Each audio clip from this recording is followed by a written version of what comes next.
حضرت ابراہیم علیہ السلام، حضرت لوط علیہ السلام، حضرت شعیب علیہ السلام۔ مقصد یہ بتلانا ہے کہ دنیا جب سے بنی ہے، انس اور بشر جن جب سے وجود میں آئے ہیں، حق و باطل کا معرکہ جاری ہے۔ حق اور باطل کا تقابل اور ٹکراؤ اسی دن سے چل رہا ہے۔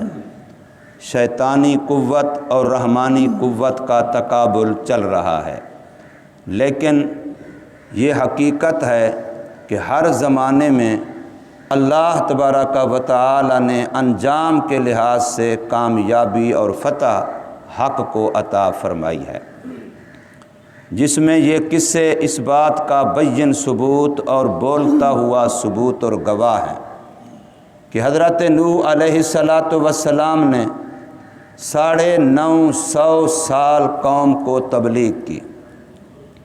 950 سال تبلیغ کرتے رہے، حق بتاتے رہے، خلوص کے ساتھ، بے لوث، بغیر کسی لالچ اور طمع کے، بغیر کسی دنیاوی مفادات کی ذرہ برابر بھی امید اور آس رکھے، محض اللہ تبارک و تعالی کی طرف سے صرف اور صرف حق کے حق ہونے کے لیے، انہی کا فائدہ، انہی کی فتح، انہی کی کامیابی، اسی کو مد نظر رکھتے ہوئے کہ یہ لوگ جہنم سے بچ جائیں۔ ہر نبی کی محنت یہی ہوتی ہے، ذرہ برابر بھی اپنی ذات، اپنے مفادات کسی بھی نبی کے مد نظر نہیں ہوتے، صرف یہ ہوتا ہے کہ یہ لوگ جہنم سے بچ جائیں، اللہ کے قہر سے بچ جائیں، اللہ کی ناراضگی سے بچ جائیں، یہ مطمع نظر ہوتا ہے۔ اسی بات کے لیے حضرت نوح علیہ السلام نے 1 دن نہیں، 2 دن نہیں، سال مہینے نہیں، 950 سال کہنا آسان ہے، الف سنہ، ان میں سے صرف 50 سال کم کر لو، 1000 سال میں سے 50 سال کم کر لو، یہ ان کا عرصہ تبلیغ ہے۔ حضرت عبداللہ بن عباس رضی اللہ تعالی عنہما کی حدیث ہے کہ 40 سال میں ان کو نبوت ملی، اور طوفان کے بعد جب کافر لوگ غرق ہو گئے، کشتی سے یہ بہ رہے، اس کے بعد 60 سال حضرت نوح علیہ السلام اس کے بعد بھی زندہ رہے اور واعظ و تبلیغ فرماتے رہے، تو کل ان کی عمر 1050 سال بنتی ہے۔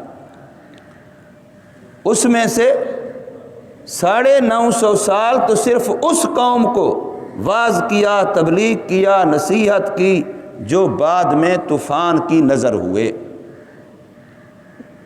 اور رب کا نظام کیسا کہ ان لوگوں نے اس عرصے میں کوئی ایسا ظلم نہیں، کوئی ایسی زیادتی نہیں، حتیٰ کہ اگر اس کو یوں کہیں کہ کوئی ایسا انسانیت کے لیے بدنما داغ نہیں جو انہوں نے نبی کے ساتھ وہ سلوک نہ کیا ہو۔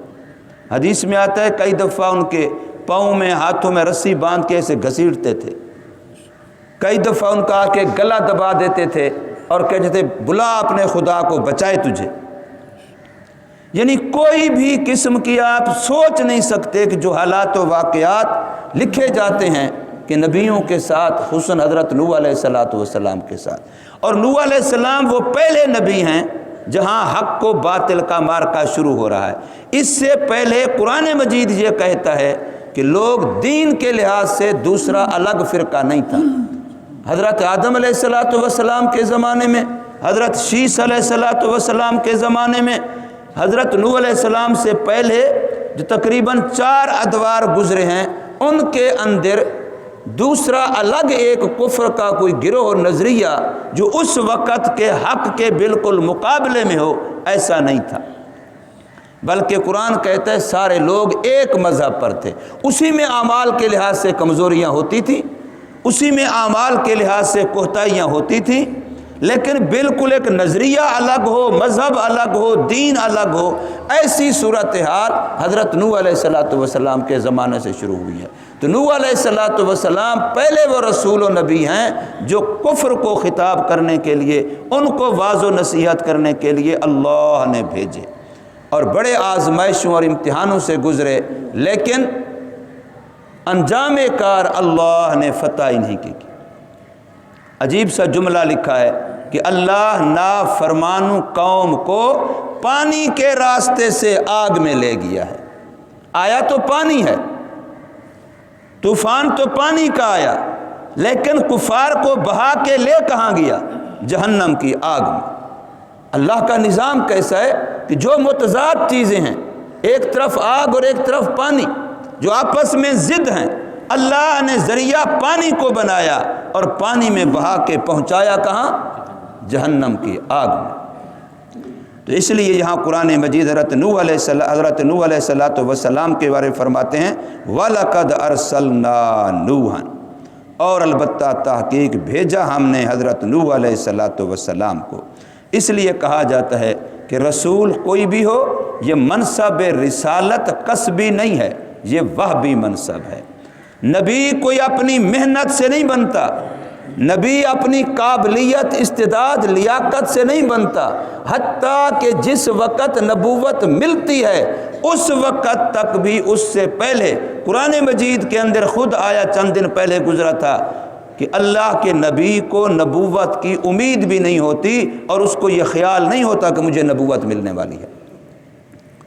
اللہ کی طرف سے محض انتخاب خداوندی ہوتا ہے، اللہ کا چناؤ ہوتا ہے، رب کائنات اس کو اپنی طرف سے انتخاب اس لیے فرمایا ارسلنا، ہم نے ان کو رسول بنا کے بھیجا، الی قومہ، اپنی قوم کی طرف۔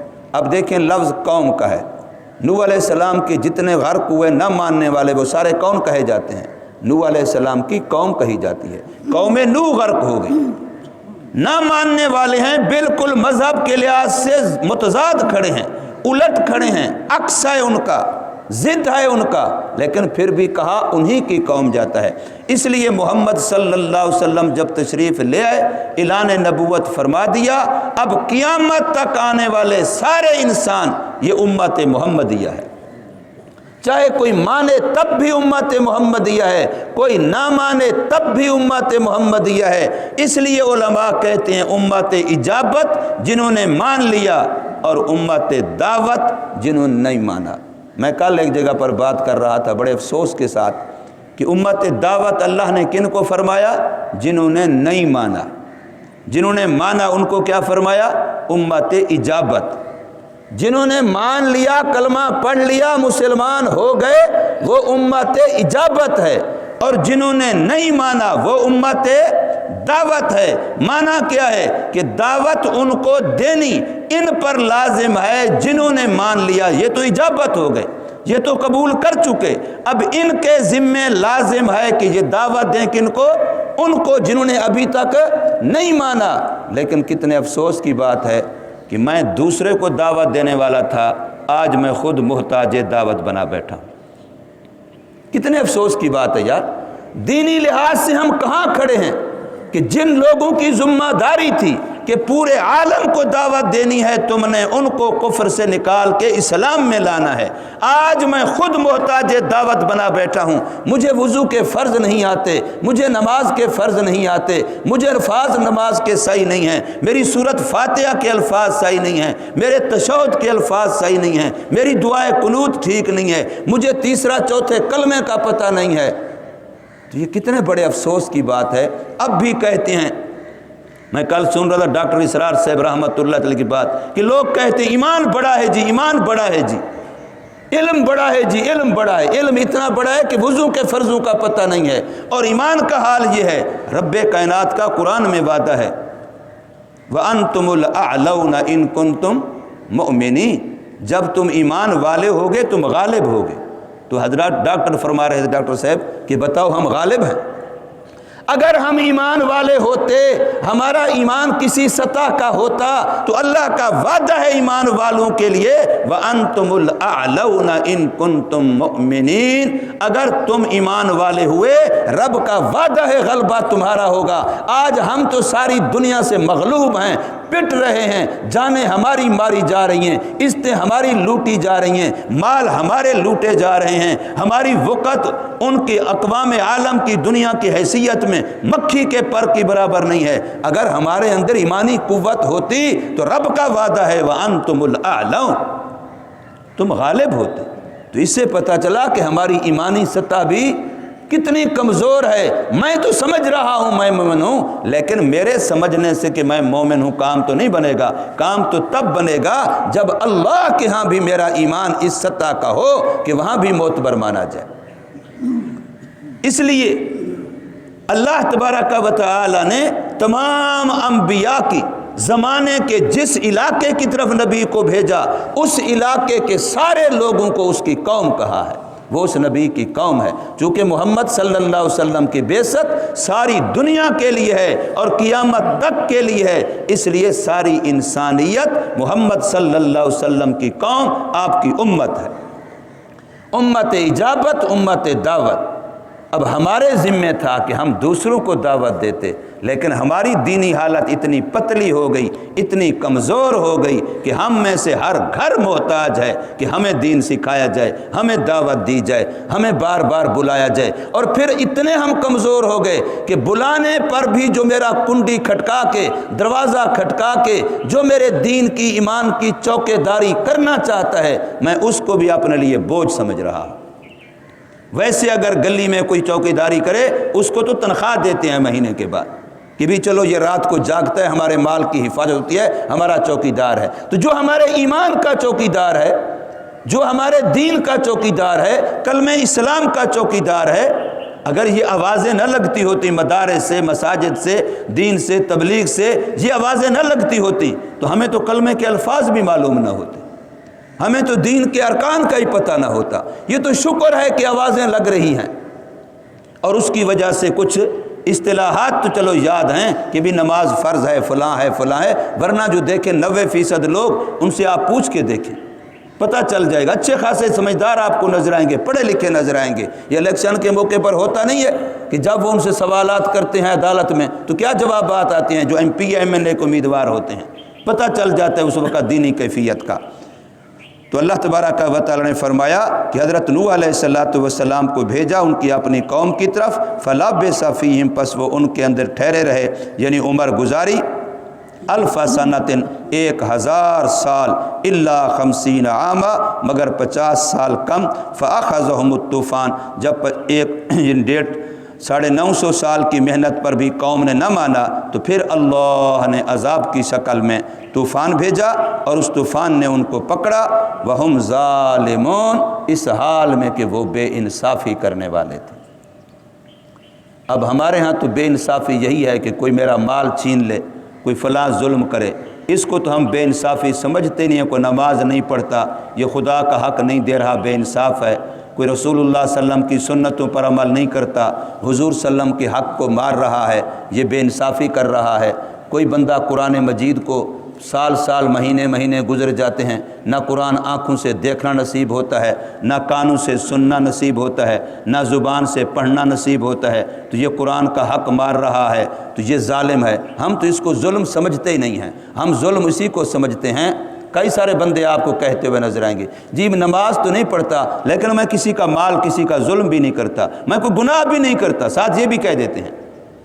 میں ایک بندے پوچھنے لگا، بھائی نماز آپ پڑھتے ہیں؟ کہتے ہیں خدا کی جھوٹ نہ بلوائیں، بس نماز نہیں پڑھتا، جھوٹ نہ بلوائیں، یعنی جھوٹ کو تو گناہ سمجھ رہا ہے، جھوٹ نہ بولوں، نماز جو نہیں پڑھتا وہ کوئی گناہ ہی نہیں ہے۔ اس کو سمجھتے ہیں ہماری انفرادی بات ہے، ہم کر لیں تو کر لیں، نہ کریں تو نہ کریں۔ حالانکہ ایک بے نمازی سے 40 گھر متاثر ہوتا ہے اس کی نحوست سے۔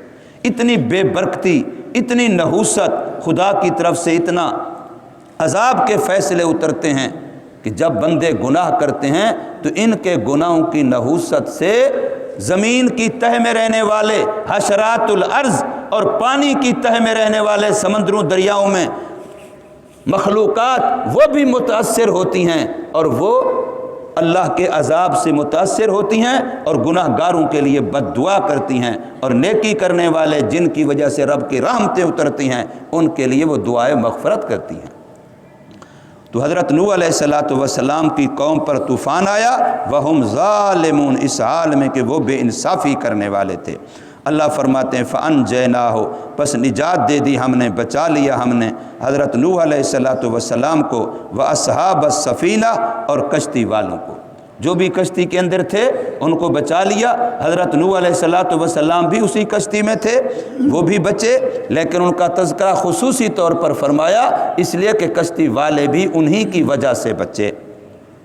اللہ فرماتے ہیں وَجَعَلْنَاهَا، ہم نے ان کشتی والوں کو اور اس کشتی کو اور اس طوفان کو، اس سارے نوح علیہ السلام کے قصے اور واقعے کو نشان عبرت بنایا للعالمین، جہان والوں کے لیے، کہ دیکھو طاقت پہ، مال پہ، دولت پہ ناز نہ کرو۔ وہ بھی کہتے تھے اتنا عرصہ گزر گیا ہم نوح کی بات نہیں مان رہے، اگر یہ سچا ہوتا ہمیں خدا کا عذاب نہ آ گیا ہوتا، ہم پر یہ نہ ہو گیا ہوتا۔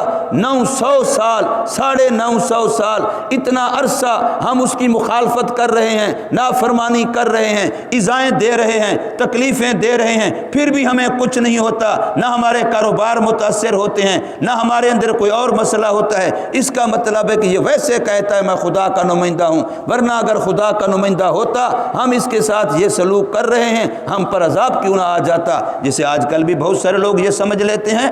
لیکن رب کے ہاں دیر ہے اندھیر نہیں ہے، رب کے ہاں دیر ہے اندھیر نہیں ہے۔ اللہ فرماتے ہیں اذا بطشتم بطشتم جبارین، جب میں پکڑتا ہوں تو پھر میری پکڑ سے بچ کوئی نہیں سکتا۔ باقی میں موقع دیتا ہوں، ڈھیل دیتا ہوں، شاید کہ انسان سمجھ لے، توبہ کرے اور واپس آ جائے۔ اللہ تبارک و تعالی ہمیں سمجھ نصیب فرمائے، عمل کی توفیق۔